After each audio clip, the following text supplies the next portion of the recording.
பாலும் தெளிந்தேனும் பாகும் பருப்பும் இவை நான்கும் கலந்துனக்கு நான் தருவேன் கோலம் செய் துன்க கரிமுகத்து தூமணியே நீ எனக்கு சங்கத்தமிழ் மூன்றும் தா. எல்லோருக்கும் வணக்கம். கடவுள் படைச்சது ஒரு அறிவு ஜீவன்ல இருந்து 6 அறிவு ஜீவன் வரைக்கும் எல்லாமே அழகுதான். நம்ம தினம் தினம் அழகுன்னு சொல்லி பார்த்துட்டு இருக்கிறது அழகே இல்லை அப்படின்னு சொல்லியிருக்காங்க. அப்ப என்னதான் அழகு? அது என்னன்னு தெரியணும்னா நாலடியார்ல இருந்து 131வது பாடலை பார்த்து அதோட பொருளை பார்த்துட்டோம்னா நம்மளுக்கு என்ன அழகுன்னு தெரிஞ்சிட போயிடுது.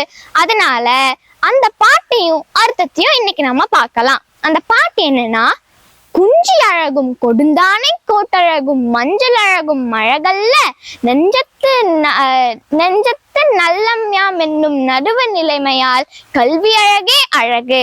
அதுதான் அந்த பாட்டு. இதோட பொருள் என்னன்னா, குஞ்சி அழகு அப்படின்னா நம்ம தலைமுடி அழகு, கொடுந்தானே கோட்டழகு அப்படின்னா நம்ம அணியற ஆடை இருக்குல்ல அதோட அழகு, மஞ்சள் அழகும் அழகல்ல அப்படின்னா நம்ம முடியோட அழகா இருக்கட்டும், நம்ம அணியற ஆடையோட அழகா இருக்கட்டும், இல்ல நம்ம மூஞ்சிக்கு போடுற மஞ்சளோட அழகா இருக்கட்டும், இது எதுவுமே அழகில்லை.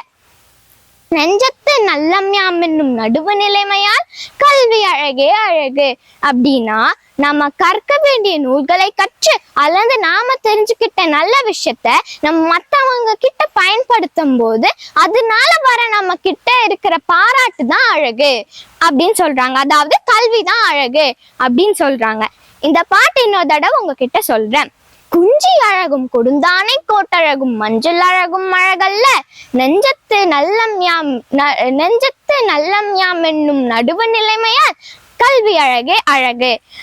அடுத்த வீடியோல ஒரு நல்ல கதையோ இல்லாட்டு பாட்டோட உங்களை சந்திக்கிறேன். நன்றி, வணக்கம்.